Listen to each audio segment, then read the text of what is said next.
talk? Welcome everyone. This is a joint program of the Palisades, Orangeburg, and Tapan libraries. And we are very pleased to welcome Tony Bracco from Bracco Farms. And he has an excellent presentation for us on gardening. So welcome, Tony. Okay, thank you. Thank you for having me on this beautiful day this morning. What I'm going to do is talk about starting your own victory garden. And in your backyard. Maybe some of you already are gardeners and probably are not beginners, and some are beginners, some have no experience, I'm sure. And what I'm going to do is try to take you by showing, I divide my talks into three parts, showing some basic gardening styles from every raised bed to open bed, square foot, terracing, samples of each one. Then I will go into where to source seeds and where to source fertilizers, what to plant, how to plant it, and so on. So that's what I'm going to be talking about today. A little background about myself. I'm by vocation, I'm a graphic designer. By avocation, I'm a farmer. I was an avid gardener for many, many years until 12 years ago when we bought a farm in Warwick, New York, in the Black Dirt region of Pine Island. And we have been farming every spring and summer since then. And we've built up a nice group of clients, and we have a lot of fun with it. It was never intended to be a business, but it kind of morphed into that. So we're just going with it. So what I'm going to do today is what we've learned on the farm can be also adapted for working in a garden and vice versa. A lot of the tools that we use at the farm are hand tools, and some of them are not readily available in your garden center or your Home Depot or Lowe's type stores, but I'll show you where to source them, and they're no more expensive than if you got them there. So we're going to start by showing the different types of gardens. I'm going to show pictures. Hopefully we can get this thing where I can get them larger, but we'll do the best we can. We're going to start with what's called an open plan garden. So I have a picture here of it. Can everybody see it? Everybody see the photo? Yeah, okay. So this is what's called an open plan. An open plan is the simplest rudimentary type garden you can have. So it's really just planting right in the soil, making some basic paths through it. This garden here, it has a lot of peas and beans growing, climbing, so they put a lot of trellises to hold everything up. And again, it's very basic. The problem with this is you'll have a lot of problems with runoff, with storms, with water, erosion, and it really can't contain it because it's an open plan. I do have another picture of a more involved open plan, and I think this is a nice one. This one shows in between where they've grown everything, they put some straw down and it looks like grass cuttings to make paths, and it's great for weed suppression. And it also makes definition between the crops that you're growing. And they put a small fence around it. This fence, unfortunately, won't keep out many pests. It may keep out some rabbits and chipmunks, but it's not really going to stop groundhogs or deer.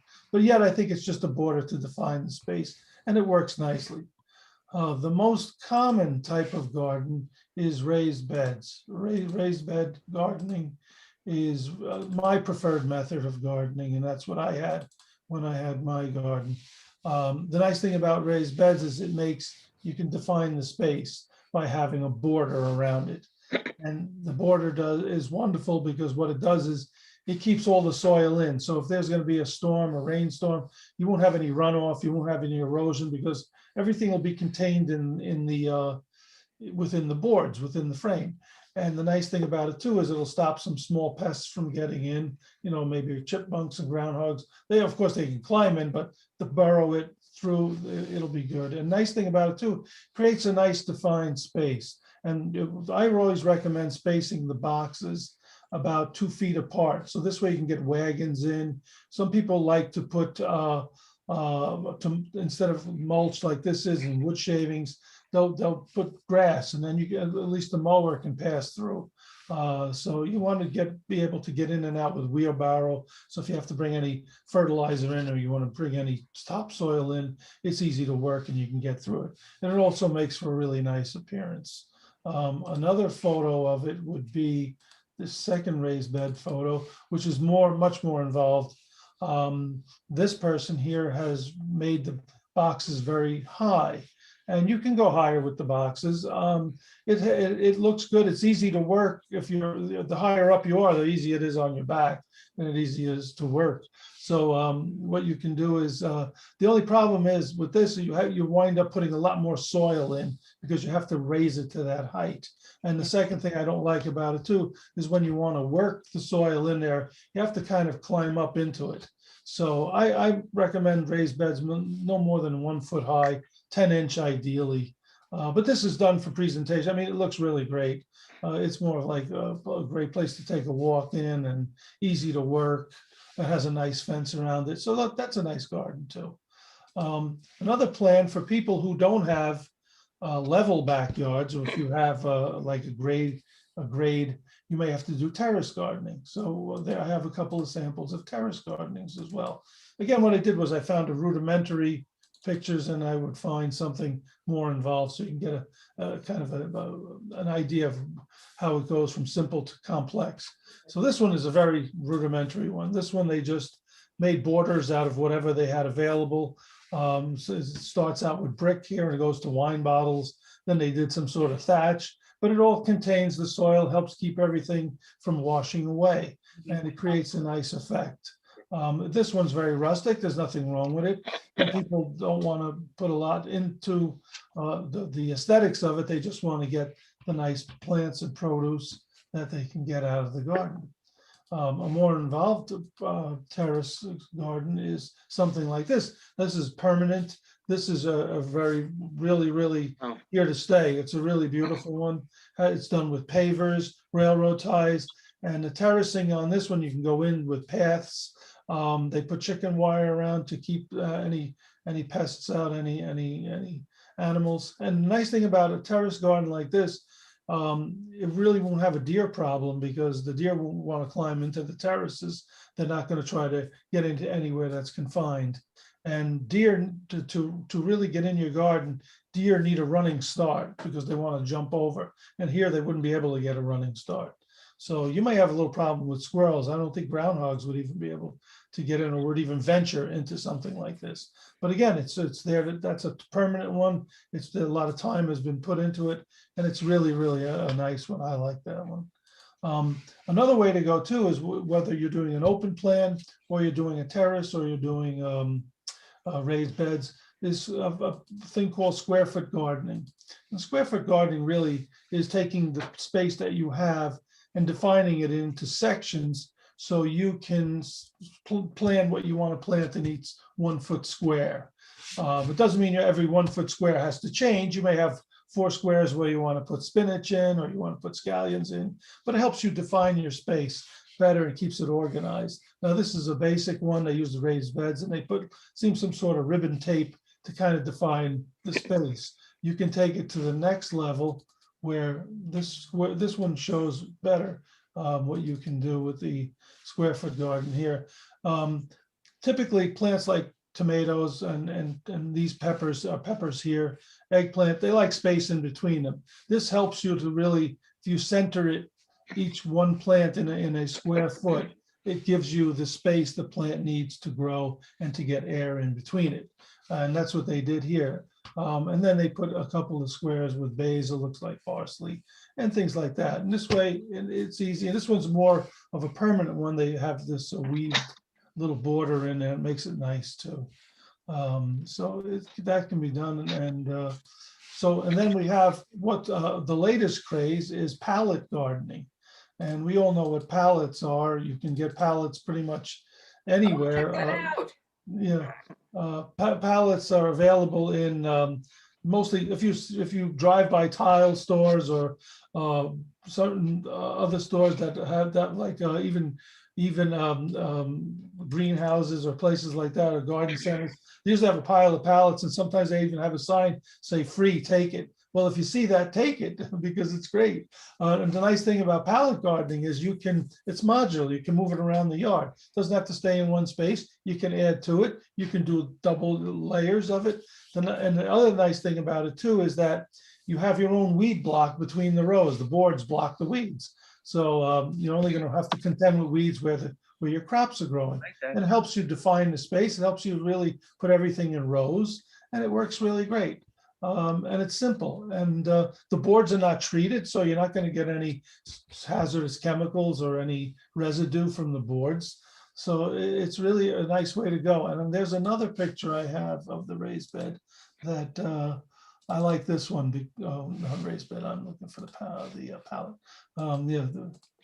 This one, I like this palette picture. All types of lettuces, and it really lends itself to growing lettuces because it almost becomes like a bouquet. And we have curly red oak leaf, curly red leaf. You have romaine here. You have bib lettuce. And the nice thing about it, you can use the board as your guide where to cut it, because lettuce keeps coming back. So you just cut it to that level, and in a couple of weeks from now, you'll have the lettuce will all be back again, because lettuce likes to keep growing. And and it's nice too. And like I say, it's modular. You can just move it around. You can, and if you preserve the wood, which I'll show you later in the talk, how to make a natural wood preserver that will make the boards last just as long as if they were treated chemically by using non-toxic ingredients. So those are the types of garden that I have. And I have pictures of my own garden. Before I had the farm, I had a raised bed garden, and I'll show you a couple of photos of that. This is one view.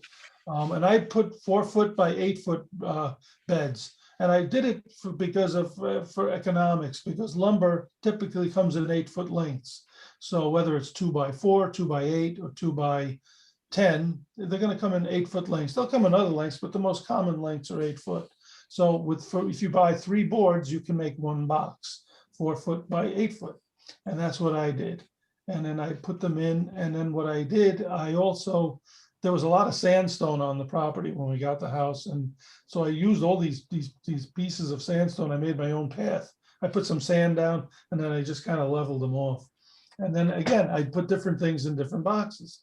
If you want to grow zucchini, unfortunately, the most zucchini you're going to get is 2 zucchini in 1 box, because they just grow tremendously. It's all leaves, so they need room to spread out. But on my other box here, I have tomatoes, and then I have 1 box for lettuce, 1 box for things that like to climb. So I kept it really organized. And then on the other view, this is good looking the other way. I had 1 box, I put sweet corn in, and I had 1 box for onions and peppers. So, you don't have to go this extensive. If just having 1 box or 2 boxes, you'll get enough produce for your family. It's how you plant it. It's how you grow it.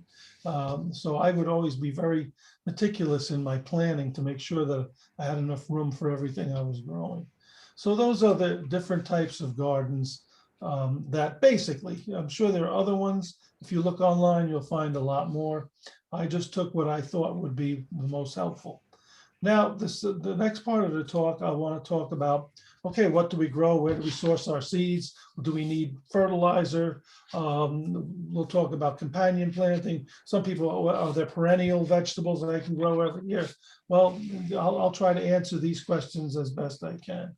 So what we're going to start first with is sourcing seed. That's the most important thing. Where do I get my seeds from?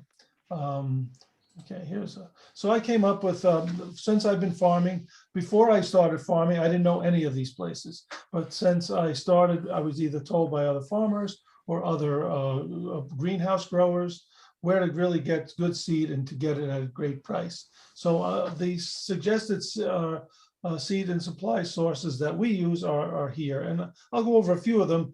The big favorite is Johnny's Seeds, and some of you have probably heard of Johnny's Seeds. They're in Maine, and they've been producing seeds since 1976. So you can get any kind of seed from them, whether it's a packet all the way up to 50 pounds or 100-pound bag if you're so adventurous. So you can do that too. Johnny's is great, and all these companies, the thing I like with dealing with them is when you call up to order, you can order online, but I like to call to make my order, because I can talk to them. If they run out of something, they can suggest something that's close to it. If I have a question on how to plant it, how to cultivate it, they can answer all that. And they're no more expensive than if you got them at your garden center or you got them at your box store. You can get a packet for $5 a packet, all the way up to whatever you want, pounds. And their selections are great. And Johnny's, I find to be, in fact, growing on our farm, I'd say 90% of the seed we use is from Johnny's. And their germination rates, that's the thing you always want to find out, is what's the germination rate? Because sometimes you'll buy a pack of seeds in a store and then you put them in and half will come up. Well, with these people here, they'll have the germination rate right on the package. And from our experience, it's at least 95% and better. So nothing is more disappointing than when you put a pack of 25 seeds in the ground and only 12 come up. Well, here you're kind of guaranteed you're going to get 98% or 23 or at least going to come up. That's better. Another company that's good is High Mowing Seeds. They're in Vermont. Johnny's is in Maine. Same type of idea. A little more pricey than Johnny's. Not as big a selection. Johnny's also has a lot of tools and a lot of support materials to help your garden better. Insecticides and fertilizers, such like that. High Mowing, we buy a lot of beans from them. They really seem to have a good peas and beans, that kind of selection. For every gardener, what I suggest that every gardener source seeds from is a company called Seed Savers Organization, and they're really terrific. They take seed the heritage and heirloom seeds. So when you buy seeds from them, they can trace the lineage back to almost to its origins. So in some cases, they can trace the lineage back hundreds of years, whether it's in Europe, Asia, this country, North America, wherever. And they'll tell you where the seed first was developed. So if you want a certain type of tomato, let's say a Roma type tomato, they'll say, well, this tomato was developed in Italy in 1700, and they've kept the lineage going, or they'll source the seeds and they just keep, they keep breeding them so that you always have a supply. And again, a packet of seeds from them is going to start at about $4, which is great. And you can grow crops that nobody else will be growing because they won't have the great source that you have to find these seeds. And again, good people to work with. And if you join, I think it's $45 to join the organization, and you get, I think, a percentage off on the seeds. And you also get a magazine, a quarterly magazine from them. And you can go out and visit them too. I think they're in Minnesota. And it's a really, really great company to deal with. We get some of our heirlooms from them that are very rare. And one of the tomatoes that we get from them is called the Mortgage Lifter. So I suggest if you like a tomato that weighs a couple of pounds that you want to make, you can either slice it or make sauce with it. It's called the Mortgage Lifter. It's a big red type of brandywine type tomato, heirloom type tomato. And that was originated in the United States in the 1920s or 30s, and they kept it going. So if you look in their catalog, you'll see it. And we get that from them, and it's kind of rare. Not everybody has it. And even some of our sauce tomatoes we get from them. Other companies that are good, I'm not going to go into depth on them. They're all good. Fedco Seeds is good. Hudson Valley Seed, very good company. They're right here in the Hudson Valley. I think they just started a few years ago, and they have a pretty good selection. I think they're out of Poughkeepsie or Newburgh, one of those towns. If you like to grow onions and you like to grow leeks, the place to get your seedlings is from Dixondale Farms in Texas. Everything here is all natural, non-GMO, all these sources. So what Dixondale will do, they'll send you bundles about like this, bunches of baby onions with the greens on them. So you can buy a bunch, I think it's for $10 or $15 for about 70 to 100 onions, and they send them to you live in a wax box. And then when you plant them, you just soften the soil and just push them into the ground. Onions don't have to be that deep. In fact, the onion growers by us, where they grow, most of the farmers and by us are onion growers. Half of them are sticking out of the ground because you want them to get big and to expand. So you don't want to put them all the way under the ground. And if you don't want to do the seedlings, you can get the bulbs for them. And later on, I'll show you the bulbs. Plant the little bulbs in the ground, and you'll have seed. You'll have onions by July, August. And I suggest for gardeners, you can have two sizes of bulbs, the small ones or the large size. Start with the large size because then you'll get your onions sooner than later. And the onions are great. They have the Vidalia, they have the red onions, yellow or white onions, all different kinds of leeks. And it's a really good company to deal with. Harris Seeds is very good. And as far as sourcing tools, Knowles Produce Supply is really terrific. I can't say enough about these guys. They're Amish company. They're out in New Holland, Pennsylvania, right in the heart of Amish country. I've been there. It's about 3 hours from here, maybe.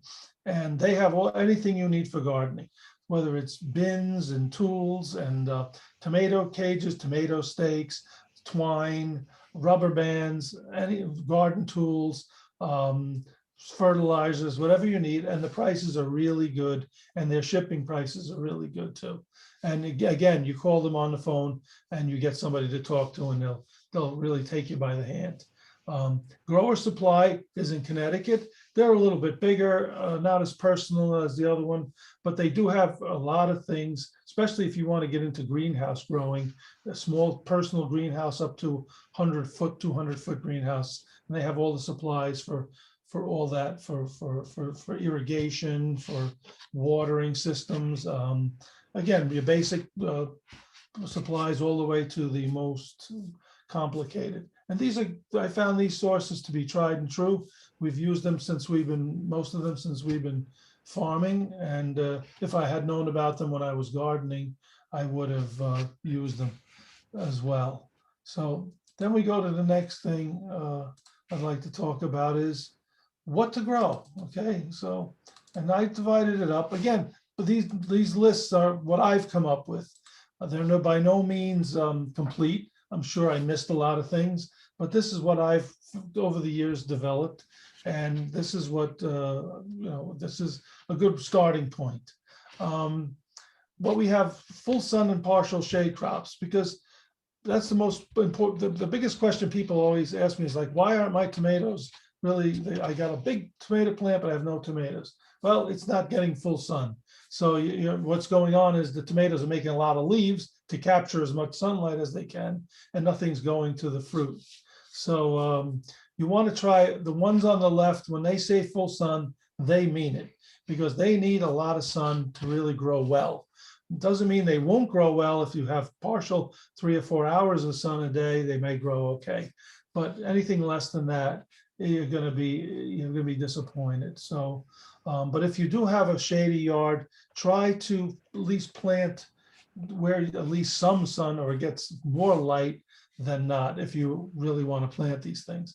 Again, the partial shade and shade crops on the right will grow well in full sun, and they'll grow well in shade. So anything there unfortunately, it's mostly greens. It's not really like a fruit type of thing, except for maybe the peas and the radishes. But everything else is like your kales, your spinach, Swiss chard, all of them, collard greens. They don't need that as much sun as the others do. So you'll get a good harvest of them, a good crop. So those are the partial and full sun things. And I'm sure, like I said, there's a lot more that you can find online by going to different websites. Farmer's Almanac has a great source for them. I think that's where I got some of this information from them. So you can do that too. And then people always ask me, are there such thing as perennial vegetables and perennials? Yes, there are. It's not as great a list, but there are things that come up every year. And mostly from left to right, the vegetables that are going to be perennials are artichoke, asparagus, certain types of broccoli, certain types of spinach. New Zealand is the best one that'll overwinter. Rhubarb will just keep coming, and if you don't watch it, your whole yard, it'll take over your whole yard. It's just like mint, it'll just take over everything. Watercress, yam, they're all our perennial vegetables. Most herbs tend to be perennial. So if you like to grow herbs, there's a lot of perennial herbs out there. Like I say, most of them will keep coming up every year. At the end of the season, cut them back, and then in the spring, you'll send out all new shoots. Fruit, most fruit is perennial because most fruit is trees and bushes, so they tend to be perennials. There's no really annual fruit. It's so These are the ones we grow at the farm, raspberries and strawberries. They're easy to grow and they spread out every year. You get more. The raspberries will send up new canes. The strawberries will send out new shoots and then they'll root. So you can actually cut them and space them out differently if you want. Blackberries, cherries, of course, are trees, currants are bushes, things of that type will just keep growing. Avocado, we can't really grow here, it'll die in winter, but everything else, peaches, peach trees, we have several peach trees at the farm and they're big producers. So peach trees are really, trees tend to need more maintenance, with pest control and with pruning, but you can get really good harvests out of them. So those are the things that, these are my choices for perennials, fruit, vegetables, fruit, and herbs. Then we also have companion planting, which people ask me all the time, what's good to plant next to each other? And the reason people do that is certain plants grow well together because they give off different gases that help each other out. It doesn't mean you have to plant them in the same row. You can plant them next to each other. I wouldn't put them interspersed. I would just put one row of, let's say, beets and another, put onions next to it, and they'll all do well.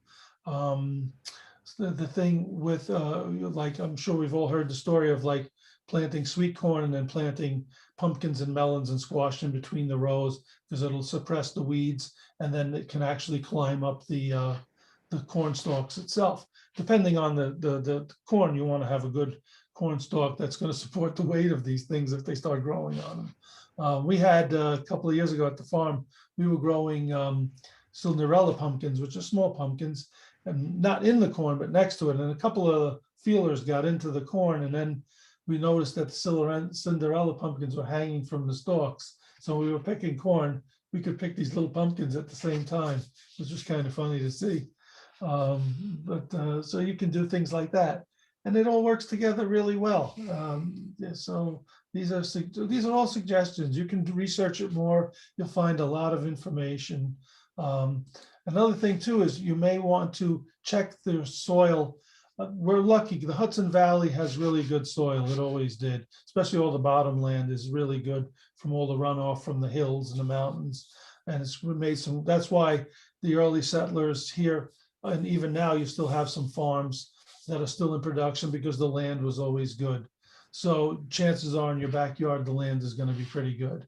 So what you want to do is do a soil test. And I recommend, I have this one here called the Rapid Test Soil Kit. We use this at the farm and you can use this, you can get this online at Amazon. It's like $20. This thing will last for years. What you do is you put some water and some of your soil in the particular test. If you want to test for pH or for potassium or phosphates, each one does one thing, and then you add a tablet, mix a little water in it, and then depending on the reading, it'll tell you if the soil is perfect or if it needs some amendment. So when you test your soil in your yard, don't just grab it from one part of your yard. Grab it from wherever you're going to grow, like 5 or 6 places. Mix it all together. This way you get a common denominator with the reading, and it'll be really good. And then fertilizers, you can get a basic fertilizer. I would not get Miracle Grow by any means at all because it's synthetic and it does more harm to the soil than it does good. I would just get a basic fertilizer from my local garden center. I wouldn't even go to a box store to get it because they have their own mixes there. They have their own generic brands, and they work the best. And for a small gardener, a 10-pound, 5-pound bag is plenty because you don't want to add too much to it. So you do your test and you see if you're deficient in nitrogen or phosphorus or potassium. So you may want to balance it by putting a fertilizer in. And usually a 10-10-10 or a 10-5-10 works the best. That means the percentage that's in the bag. 10% of potash or phosphate or nitrogen is in there mixed with inert ingredients to help spread it. And then this information that I have here, every county in our country has an ag extension agent. Whether you have a garden or you're a farmer, you can call them up and they'll help you with any problem. And they're usually attached to a state university. In New York, it's Cornell. and in New Jersey, it's Rutgers. So if you go to the Cornell website and punch in Ag Extension, it'll take you to that section. And they have a lot of, that's where I got this material. You can get a lot of material on anything with gardening and farming. If you're having problems with pests, you're having problems growing something, soil deficiencies, diseases on the plants. They usually have free PDFs of all these things that you can just download and read all the information. And if the problem persists, you can actually call the agent for your county and tell them, I'm having this trouble, and they'll tell you what to do. And it doesn't cost you anything. And there's a great wealth of knowledge on those sites. In fact, I got this one from, I think, Cornell, and I got this one from, this is a very good one. And I'm going to make these all available to everybody. I'm going to send them, and then you can, the library will give them to you, send them to you, anybody who attended today. This one's a very good one. It takes most of the basic crops that we have that people will grow in there. It's 3 pages, and it tells you what fertilizer will work best, when to apply it, how much you should apply, how to apply it. And this came from Washington State University, from the Spokane County Extension Service. And again, it was free information. And this is just this little 3-piece document is loaded with info and good tips.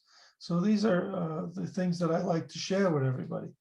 And as far as local farms in the area, I have a list too of local farms that are local to Rockland County, that are local to Bergen County, because those are the closest counties. So I visited all these farms and garden centers. Some of them now are also morphed into not only being farms, but they're also will sell plants and tools and things of that type. And they're all local, and some of them are in Orangeburg. We have one in Orangeburg. There's one in Old Tappan. There's they're all over. I think there's still a few in Congers, Dr. Davies Farm. They're all nice places. There are some that I haven't visited, so I didn't put them on the list. But there are ones plenty in Bergen County, which is minutes from where Palisades and Orangeburg are, and Tappan.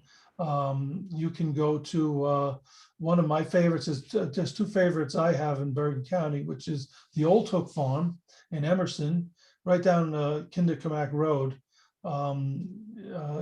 It's been there since the 1700s, and I think it's about 7 or 8 acres, and it's right in the watershed property. So the original farmhouse is there, and they grow all organics, and they have beautiful greenhouses, and they have a beautiful farm stand store that's been there since the 1930s and is still decorated as such. And that's a great farm. And then the Demaree Country Farm Stand is on in Closter, New Jersey. That's been there. I think it's the oldest farm in Bergen County, and it's still in production. And the old Dutch home is still there. And now it's an organization. It's not privately owned, but they grow everything there, and they have a little restaurant where you can go. So these are things I like to share too. And then I like to talk about some publications, books, things that you can use to help you that we found helpful. And again, it's not a complete list. This is what I like. There's plenty of other books out there, but these seem to be really, really good and very hands-on. But there's one book, Heirloom, if you like to grow heirloom tomatoes. Tim Stark is probably the premier heirloom grower on the East Coast, northern East Coast anyway, in Pennsylvania. All he grows is heirloom tomatoes and hot peppers, heirloom hot peppers. That's a great book. Then you have another book, Back to Basics, which is good for gardening and homesteading. Self-Sufficiency Handbook, excellent book for gardening. How to Grow More Vegetables, it's self-explanatory. The New Organic, anything by Elliot Coleman is good. He is like the guru of the organic movement. In fact, I think he pretty much started the organic movement in this country in 1965, and he's still around, and he still runs his 4-season farm in Maine. And he has tips on growing it through the winter, growing in the summer, growing all types of year. A really great book that I have too, that's a lot of fun. I have a sample here, is the Have More Plan. And this is it. You can get this on Amazon. You can get it online. The book has been in production since 1941. It was written by Ed and Carolyn Robinson, who lived in Manhattan and they were tired of the rat race in 1941. So they bought a little homestead in Connecticut, 3 acres, and they decided to become as self-sufficient as they could. Kept their jobs, but they wanted to see how much they could do. So they came up with terrific garden, and everything that came out of the garden, they either jarred it, canned it, preserved it. So they really used as much, and they even had some egg production, small animal production, but it was really a great, it's a great story. And the book is a reprint of the original one from the 1940s. And it's cost, I think, $12, and you can still get it on Amazon, which it's a great book. In fact, it was so popular after the war, after World War II, they gave a copy to every returning GI, got a copy of the book in case he wanted to become a farmer, because jobs were, the war was over, and there was all these men come back and there's no jobs, so they figured maybe some of them would become farmers. So they gave this book out to them. A good magazine that I have too is the Backwoods Home magazine. This is very good because not only does it show you about gardening, but it tells you what to do with everything you've harvested. So because you're not going to be able to eat all those tomatoes, you're not going to be able to eat all this. So you may have to freeze it, you may have to can it, you may have to jar it, you may have to dehydrate it. But they have all tips on that, and they have recipes, and it's mostly geared towards like the homestead type garden and backyard garden, and it's a quarterly, and it's a very good magazine. Countryside and Small Stock Journal is good as well. It's a little more glitzy. I like the Backwoods better. I have this tool here that my wife got me. She found it online, and it's so simple, but yet I think every gardener should have it. And it's called Clyde's Garden Planner. So what is it? It's a slide rule for gardeners. What you do is it pulls out just like a slide rule, and what you do is you can line up the last frost date, which is the red bar, which would be what the last frost date, I think in Rockland County, I'm going to say it's around now. Let's say April. I'm just going to say April 19th. So okay, so April 19th is my last frost date. So when is it safe for me to put my tomato plants out in the field? So I go to tomatoes, I line it up, and first planting would be May 17th. So I want to put my first plants out May 17th, which is typically after Mother's Day, you put your plants out. I like to wait a little longer, being north in Orange County. Things, we have frosts. We have had a frost in May, so we have to be really careful. So you do that. Then it'll say, okay, then you go to your little check mark. So when can I expect my first tomatoes? Well, July 12th, I'll have my first tomatoes. So you follow this guide with all the popular, he's got all of them listed, everything from onions and peas and spinach and beans and corn and peppers. And he not only tells you that, but he tells you how far to space them apart when you plant them, how deep they have to be, how many rows to do. It's just a wealth of knowledge, companion planting. And then when you turn it over to the other side, he has fall planting. So it works the same way. What's the latest I can put something in that I'll still get something before the winter? So, and it's $6. You go to his website, and he has a little video of him explaining how to use it. And it's a really cool place. He's got a cool little website. And for $6, I mean, it's a whole book in a little planner. And we find it to be really useful. And that's what I like to share these things, because I didn't know about this until we call it a month ago. So these are the things that can help your garden to grow really well and have more fun with. So now what I'd like to talk about too is just one more thing about extending the season. A lot of people ask me, how can I keep it going? Or how can I start earlier? Well, what you have to do if you want to start early, you have to have some sort of cover. You want to put row covers in to cover your plants out in the field so they don't get damaged by the weather. Some people use glass frames, some people plastic, just regular sheets of plastic, and like almost like like plexiglass. But you can use something. What we use at the farm is a material called Agribond. And what Agribond is, it's a material that you drape over your plants in the field, And we bought some cheap electrical conduit that we could bend, and this way it had a frame to support it. What it does, it helps keep everything about 6 or 7 degrees warmer out in the field. So if at night you put your tomatoes, let's say you put your tomatoes out and there's going to be a frost, you say, oh, let me just put the row covers on for tonight, it'll protect them. And it will. And I've had friends use it that have had that problem. So even if you want to start something early, say, you know, I'd like to put my radishes out, but it's a little too cold. Well, then put the row covers on, but just leave the row cover on all day and all night, because it'll keep it warmer in there, retains the heat, and it's translucent. So if you get something that's 80% dense, it only stops 20% of the sunlight from going through. So you're still going to get 80% of the sunlight, but yet you get that protection. And a roll of this, you can buy it from a tiny roll up to hundreds of feet. It's really inexpensive, and it lasts. What we do when we're done with it, we use it in our greenhouse because we have an unheated greenhouse. And what it does is we put it down so it keeps everything a little bit warmer inside at night. And it really works because we grow a lot of lettuces. Lettuces like the cold weather, spinach, cilantro, kale, things like that will keep growing, cabbage, and they'll grow through the winter if you use the row covers. And the material, as long as you take care of it, it's pretty durable. We've had it for 5 or 6 years. When we're done using it, we just roll it up, put it in a plastic bag, and save it to the next season. And that's what we do with the row covers. So what I'm going to do now is, now that I've talked a lot, I want to show, so I'm going to stop my screen share. Okay, and what I'd like to do is show some of the tools that we use. I was talking about different tools, and now I'd like to demonstrate. So I'm going to step away. I have to adjust my camera a little bit here. I try to make it that it works in all different views. Had I been doing this live before we had the pandemic, we used to do this live at the libraries.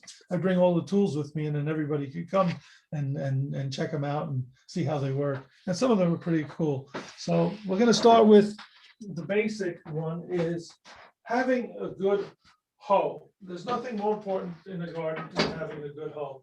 A lot of times, the problem with having a good hoe is when you go to your garden center or Home Depot, they have these big clunky ones that are kind of like a semicircle with a square on it, and they're almost too big. They're good initially to work the soil, but once you have plants in, you don't want to have this big thing that's could damage the plants, could get too close to it. So you want to get something like this that has a 4-inch blade, and this does double duty. What it can do is you can work it on the flat to scrape the weeds and break the soil up, or you can use it as a hoe, as almost like a little plow when you put it on the side when you want to make a furrow. And the nice thing about tools like this is it's modular. If this blade breaks, I don't have to go out and buy a whole new armature and handle and the whole thing because it broke. I just replaced the blade. And this is the original blade. We take it off every once in a while, 2 screws, just to sharpen it on a sharpening wheel. And this has lasted us. We've had this since 2013 or 14, and we use it a lot. And another thing I recommend too is when you have handled tools, is once a year, give them a good coat of, put a rag with mineral oil and give it a good coat of mineral oil. It'll soak in, it'll stop the wood from drying out. Then you don't have to worry about splinters or the handle going bad, because the handle is going to be exposed to moisture and soil and could damage it. So the more you protect your tools and take care of them, the more longevity you're going to get out of them. And then when you're working with small seedlings, let's say you transplanted your little tiny basil plants, you don't want to be with a big clunky hoe going next to it to break up the weeds. We have something smaller, so we use a small one. This is for baby seedlings and small transplants, because you don't want to shock the plant or damage it, so you want to get close to it. So it's kind of offset, so it kind of almost stays away from the plant on its own. And so you want to have at least 2 sizes of hose to use when you're working in the garden. And then for weed control, I like to use a stirrup hoe, and this is a great tool because a lot of times people pull the weeds out, but they don't get rid of the weed because they didn't get rid of the root. This gets underneath the root by working it below the soil. It'll actually go below the root Then when you pull the whole thing out, you get everything. And it's called a styropole because it looks like the stirrup of a saddle. And again, same thing. If this blade goes bad, 4 screws, new blade, everything else, you keep the same armature, you keep the same parts. But again, this is original. We've never had to replace it. And this is, in a sense, it comes in larger. If you have a bigger garden and you want a larger one to work a larger area, or a smaller garden, it comes in different sizes. I think this is a 5-inch one. They have them down to 3 inches and maybe as big as 8 inch. So you just can scrape it and break the soil up, pull your roots out. So these are the kind of tools that I recommend. Now, when you're planting, we found a way to plant that's real easy, and this is really great. And by using little jab planters, okay, a jab planter is just like the name says, you jab it into the ground. Now, this one we got from a company in Pennsylvania. It's called the Stand-in Plant. I think you can see the logo here, Stand-in Plant, because the name says it all. You're standing while you're planting. You don't have to get down into it and dig your furrow and then drop your seeds in and backfill it. You use the jab planter. How it works, it has a little handle here that you squeeze. I'm trying to get to the camera here. You squeeze this. Well, what does it do? It opens up a little door at the bottom where the seed's going to come out. So what you do is you take this planter, you jab it in the ground, you drop your seed, you open the little door, you go straight up, you walk to the next one. And what happens is it backfills the hole because the soil is soft. You don't have to, and if you want to, you can always just go with the rake over it after. But you can get a rhythm going. You have a little bag with your seed. You just drop this, jab it, drop the seed, lift the door, lift it up, go to the next one. See how fast you can plant, as fast as you can get a rhythm going, you can just do it. And you can do this for little seedlings, seeds, or even those onion sets I was talking about. You drop the little seedling onion in and you can plant it like that. You can go to his, I'll include the link to the video. I'll send it to Emily and she can send you everything. And you can watch them actually work with it. And it's really good, ideal for any type of seed. People ask me, well, what about lettuce and radishes? The seeds are so tiny. Well, just grab a little pinch and just drop the pinch in, same thing. And the nice thing when you plant radishes, you don't want to plant one at a time. You want to you want to plant the whole bunch. So what you do is you throw about 10 or 15 seeds, a little pinch full, and then you'll have the whole bunch of radishes. So when you go to pick them, the whole thing comes out and there's all your nice radishes. You don't have to pick one at a time. So we use this to plant sunflowers, to plant corn, to plant any type of beans, and it works really, really well. And we just walk down the row and we just jab it in. The nice thing too, laterally you can work and do multiple rows because it reaches, it's 4 foot. So you could do 4 or 5 rows at a time, depending on what you're planting. And then to go along with it, we have a larger one for actual seedlings we got from the same company. Little background on the company, the man who makes it, his name is Frank Oliver. He's a dairy farmer outside of Pittsburgh.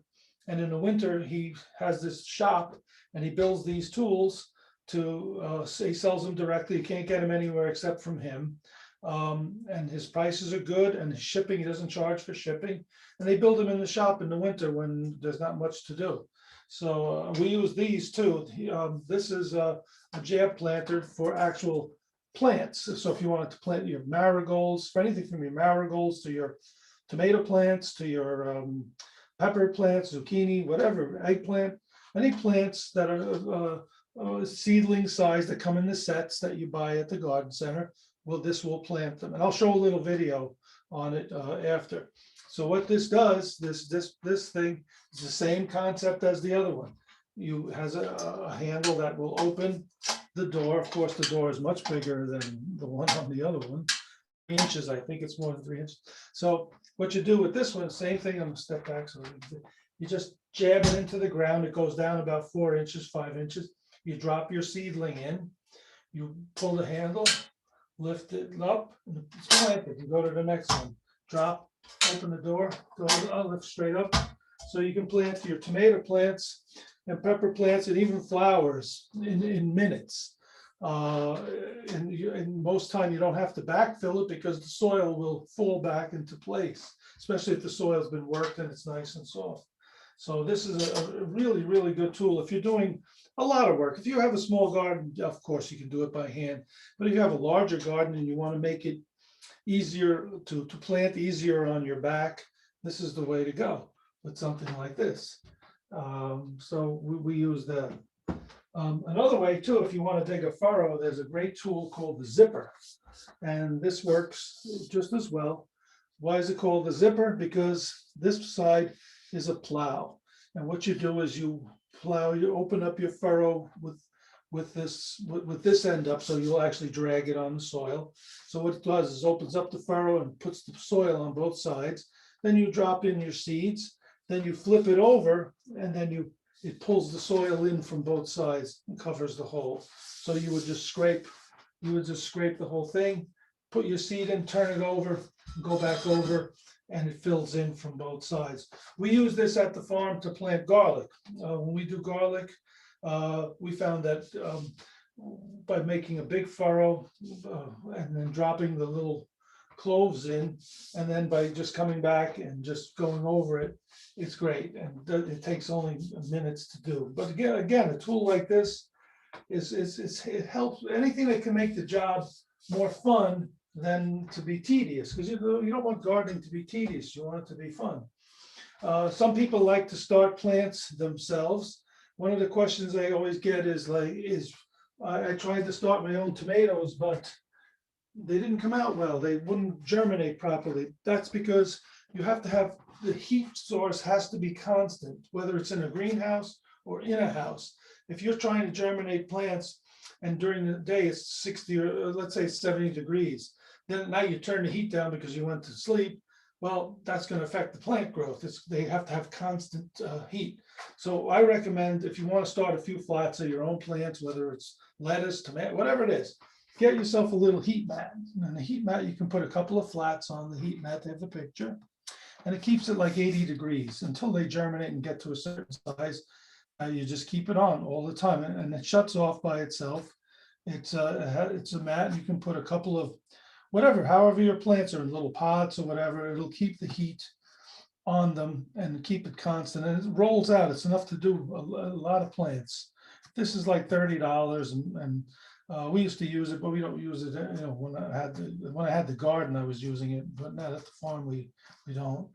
But it's simple and it's easy. It's a good tool to have.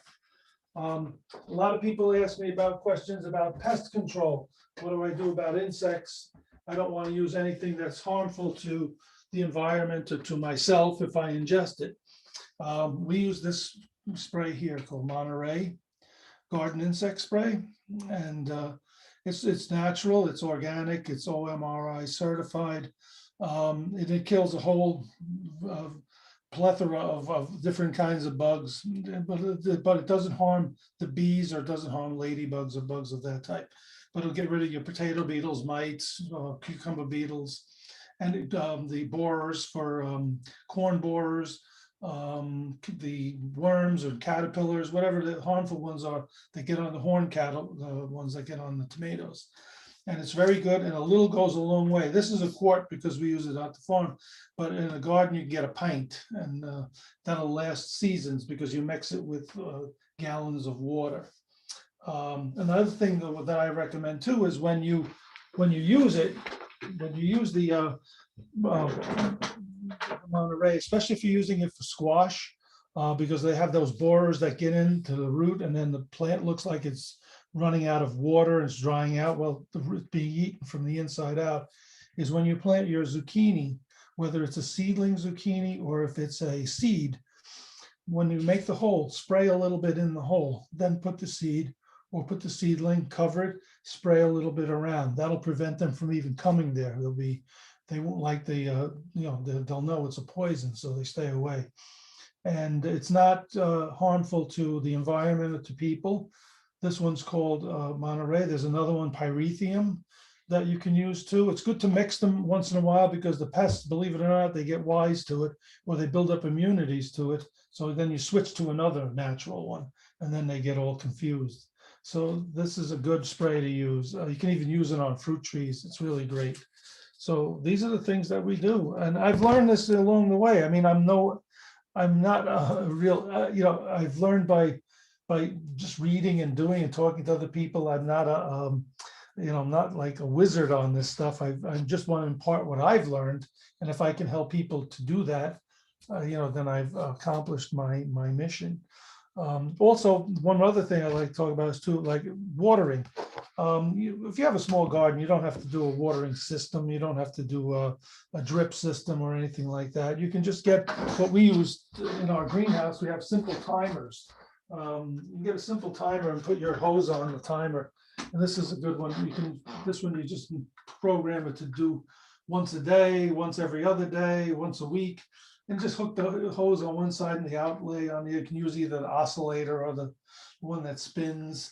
And this way it takes, if you set it for a particular time every day, you don't have to worry about it. It works on a couple of batteries and the batteries last all season. And it's made by a company called Nelson, and they've been doing this a long time. This works really well. And they're waterproof, which is really good. They're sealed. And it's a good way to do it. So these are the things. I have one more book I'd like to share, and I'll put this in the because it pertains to the Hudson Valley. My wife found this book for me a few years ago. Success, can you read that? Success with Small Fruit by E.P. Rowe. E.P. Rowe was from Cornwall, New York. He was a writer, but he loved growing all types of fruits, from raspberries, strawberries, blueberries, and he would travel all around the Hudson Valley to sample them, to see what other farmers were doing. He grew them all himself too. And this book was originally written in 1880. And this was the 1902 reprint. And now I said, let me look it up online and see if they still do it. I went on Amazon. It's still in production in paperback. You can get it without any problem. And he talks about this whole area. He'll talk about Rockland County. He'll talk about Bergen County, close to Dock Road, going down the farmers, bringing everything to go into New York City. And it's a great book, and you can get the reprint of it. He has illustrations. In fact, we use his method when we plant our strawberries. We follow his method for how to lay the roots out when you plant strawberry plants. And every year we add a few more. We get 100 more seedlings to put strawberries in. And you have to fan the roots out a certain way. And there's a little crown that you leave just above the surface when you put the soil in. And then this way they take really well. So these are things that, and every day you learn something new. I'm always looking for information and talking with people too. So you learn how to do it. So that's my little presentation. If anybody has any questions about anything, I'll try to answer whatever I can. If I don't know it, I'll try to find out for you, or, I can direct you to someone who will know. Tony, Gail had a question in the chat about using horse manure for fertilizer. Oh yeah, horse manure is great. It's a great fertilizer. Just don't use, like any manure, don't use a lot. I mean, a little goes a long way. And there's nothing wrong with cow manure, horse manure, pig manure. They all work great. They're all equally good because they all eat grass, and that's what you're getting. You're getting the grass back in another way, with all these nice minerals and nutrients in it. So yes, absolutely. Hal is wondering if you would like to show off any of the hand tools in the toolbox behind. Oh, sure. I can show a few things. I'm glad you asked me that. No, anyway, what I would say is there's a lot of hand tools. Let me just move this out of the way. There's simple tools. Let me move this. Also, one more thing I forgot to mention. If you want to get a good rake, get a wide rake. The rakes that you get that are 1 foot wide, they're good. But when you're working a garden and a bed, you want to get a nice wide rake. It makes your job go quicker, and the handle is extra long, so you can really get in there more. And so we use these broad rakes, and especially if you're in a raised bed, they're 2 feet wide, so you only have to make 2 passes rather than a bunch of little passes. So it makes it a lot of fun. Yes, the hand tools.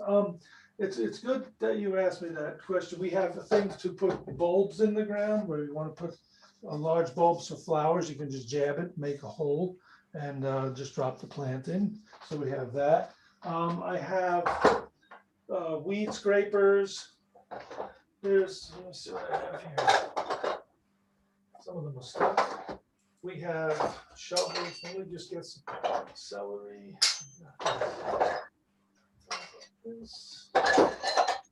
These are small tools that we use.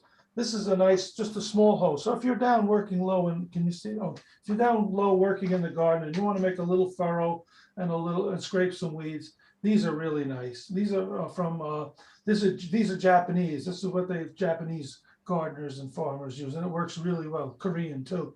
So these are like Oriental tools that have been around for thousands of years. So it's really good, and they still make them. So we use something like this when we're working in the greenhouse. You also have weed scrapers. See, there's a weed scraper. There's a company in Harrison, New Jersey. I don't know if anybody can see this. It says the name of the company if you can read it. C.S. Osborne and Company. These tools are made here in Harrison, New Jersey. They've been in business for 200 years. They make mostly upholstery tools. Okay, I'm going to sit so everybody can see me. They make upholstery tools as their main thing. They started in Newark. For the first 100 years, they were in Newark. Then they moved across the river into Harrison, and they're in this old foundry building. And I've been there. They still make the tools the old-fashioned way, and they're all made here. They make shovels, and everyone has a number, a different number for what it is. They make asparagus cutters to cut the asparagus.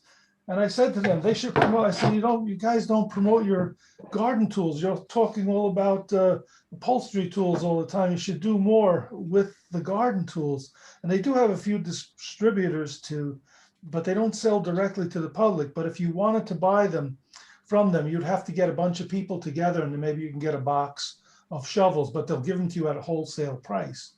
And they're all made here. This is what's called a dibbler. A dibbler is a way to make an individual hole in the ground if you're going to drop a bulb in or a small onion. So they make these too, and they even have another version that's all aluminum. So they have an aluminum one, and they have one that's half wood. And these are just for making holes to put little plant plugs in, or little seedlings, or even small flowers. So they make all these. And the company, I went in to visit them one time, and I thought I was walking into like 1930. Everything was like the offices were set up old-fashioned, the lights are old-fashioned. They even had in the back the furnaces going where the guys were making stuff by hand. I'm like, wow, that I stepped into a time machine here. So these are basically the tools. What you also want to have is you want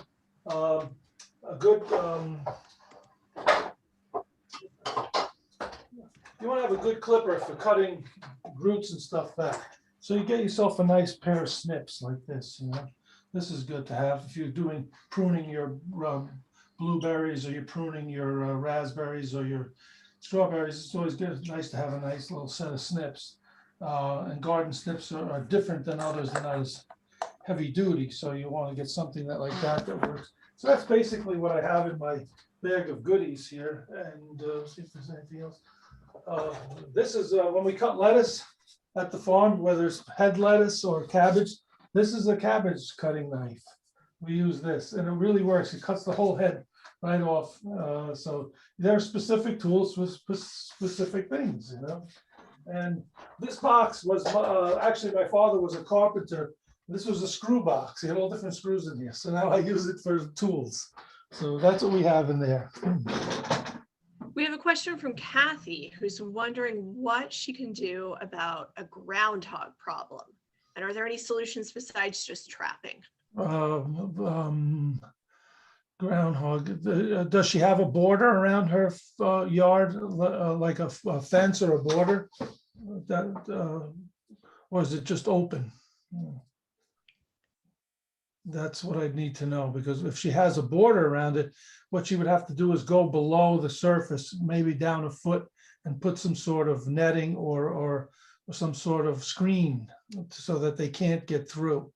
And again, you have to have a certain height. They're going to get through. They climb, too. That's the bad part about them.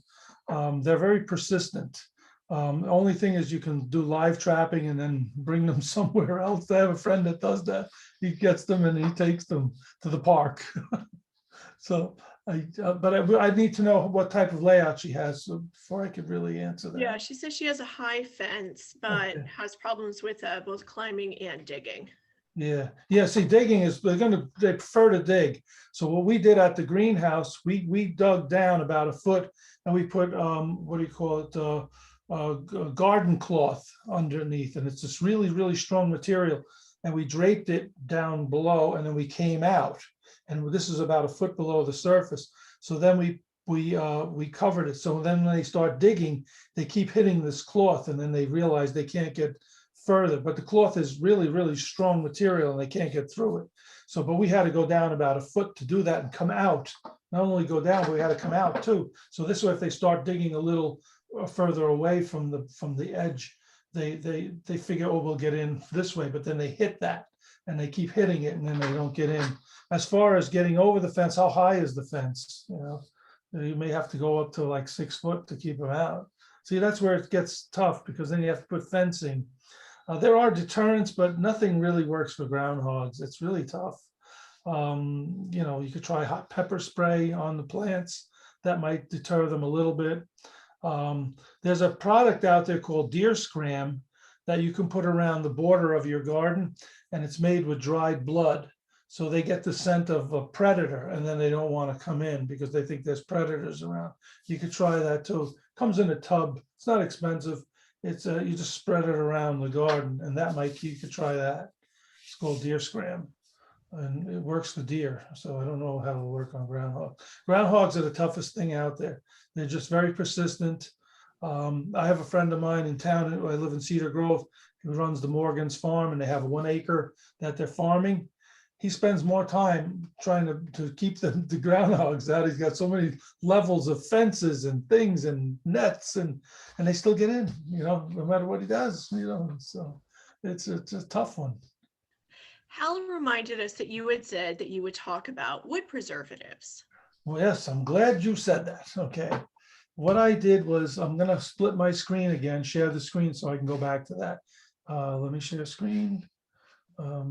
Let's go into this one, share. Okay, let's go to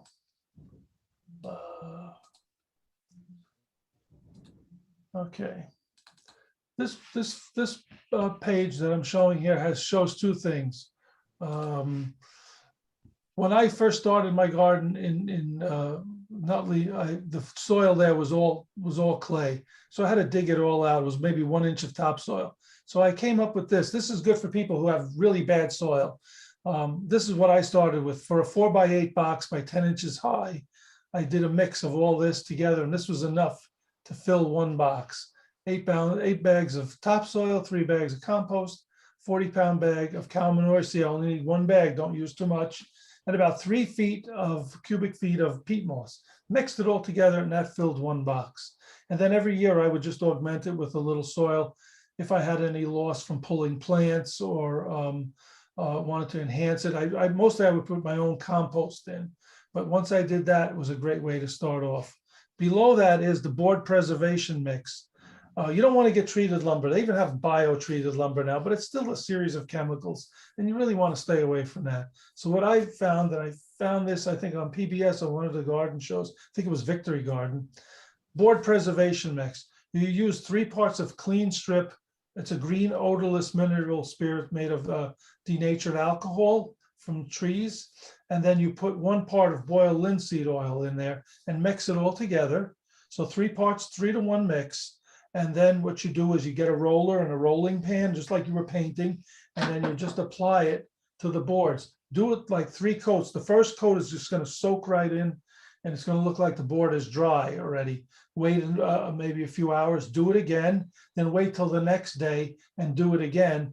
And you put 3 coats on this, it'll last just as long as treated lumber, and without any toxins or any carcinogens there. And it really, really works. We used it in our greenhouse. We've had them in the greenhouse, they're exposed to a lot of conditions: heat, moisture, cold, and we're only starting to replace the boards now, and they've been there since 2010. And they're only starting to get rotted where they meet contact with the soil. And but that's why you want to give it those extra coats, and that'll last really long. And it's a really good way to do it, safe and clean. So I hope that answers that. Let me stop the share. Can you just say a little bit more about the type of mineral oil you're recommending there? It's just linseed oil. That's it. Boiled linseed oil. That's it. And mineral spirits. You could use a denatured alcohol, something that's going to break down because the linseed oil is going to be thick. So you want something to make it thin so it permeates into the wood. So you can use a denatured alcohol or a natural mineral spirit, which is pretty much the same thing. And you just do three parts of the alcohol to 1 part of the mineral, the linseed oil. And then just so if you're doing, so it'll be one, so say you want to make a gallon of it. So 3 quarts of mineral spirits or denatured alcohol and 1 quart of the boiled linseed oil, and that'll do it. Okay, thank you. Are there any other questions? Oh, can you Just give it a show the second, and if anyone wants to put anything else in the chat? I will make sure to get all the handouts from Tony. I know they were a little bit hard to read, so we'll make sure to get those out to you later. Yes, Sue was wanting to see the garlic planting tool again. the garlic. Which one was that? Which? Is that the shorter red one you said that you could use for planting garlic? Oh yeah, that was the white one. You can do this. You can do this for planting. You can use where was that? Where did I put it? Oh, it's right here. This one can plant the bulbs and the garlic and the onions. This can do onion seedlings, garlic seed. That's what I wanted to show everybody too. If everybody likes to get onions, okay, let me show you. I brought this in. We're planting our onions starting on Saturday. We get bags, we get bushel bags of the onions. And I just wanted to show 1 bushel bag of onions. This is seed onion. These are onion seedlings right here. This is 32 pounds of onions right here. Can everybody see that? 32 pounds of onion seedlings. Okay. So what you do is you dig a hole and then you drop them in, and some of them are already making the greens already. The nice thing about this, if you have a bunch of friends and you all have gardens and you want to do it, if you went to the garden store and bought a pound of these, it'll cost you $4 for a pound. This 32-pound bag cost me $22. So 67 cents a pound. So you get 3 or 4 people together.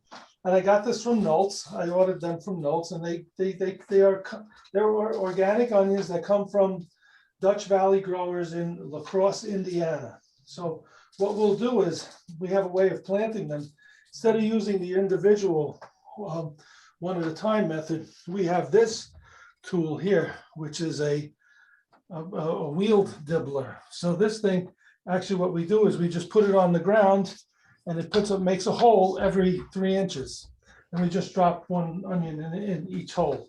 So this way we get the job done good. And the nice thing about a dibbler like this is that you could take some of these spikes off. If a plant calls for different spacing, you take every other one out. So then 6-inch spacing, then 8-inch spacing. Then it goes all the way to, if you just leave 1 in, it makes like a 4-foot spacing. So it's good, it's really good. But that's more for what we would use at the farm. Or if you have a big garden, you're very adventurous, you can do it too. And so we find all these tools. So this is so the onions, we get our red onions, our yellow Vidalias, and our white onions. So and these are already going, you can see they have all the greens coming out already. So we'll start planting these on Saturday and we'll get them all in the ground. So, but again, it's a great way to do it because you get a head start rather than using the tiny bulbs. So that's what we use, and that's how you do it. Okay. All right, looks like we have one last question. Sure. Regina asks, when is the best time to plant lemon seeds? Lemon seeds? For what they're actually planting a lemon tree. I'm not sure what they're talking about. That's all I got here. Yeah, because lemon, you'd have to, first of all, lemon trees wouldn't grow around it. They would, because they're more of they need warm weather constantly, unless you're doing them indoors, then you could plant it anytime. I don't know if they mean lemongrass or actual lemons. Yeah, I'm not sure. Yeah. I wouldn't know, a lemon tree, unless you're growing it in a greenhouse or indoors, you could plant it anytime. It doesn't have a particular time. It's not a seasonal tree. Okay. Mhm. All right, well, thank you so much, everyone, for attending. And thank you so much, Tony, for your presentation. This was excellent. And we'll be sure to get all the handouts from you so that we can pass those on to everyone. Yes, and I'll send the information about the book. I'll send whatever about the stand-in plants. If anybody wants, those I really recommend. I mean, for the money, you can't go wrong. You know, the thing with, unfortunately, most gardeners tend to be older. We want to just like, we don't want to really bend down that much, you know? So you want to use tools that are going to make your job easy and anything that can make it more fun and helpful. So I'll include the links to that, Clyde's Garden Planner, the EP Row book, whatever else I can throw in there. The thing about where to get the test kits, whatever else. And if anybody has any questions, they want to email me, Emily, give my email address to everybody. It's on my email, it'll be on the email. So they don't want, anybody want to ask a direct question. And of course, anybody wants to come to the farm, they're all welcome to come visit the farm, see what we're doing. You know. Okay, well, thank you so much, everyone. And I hope everyone has a fabulous day and we will see you again soon. Great, terrific.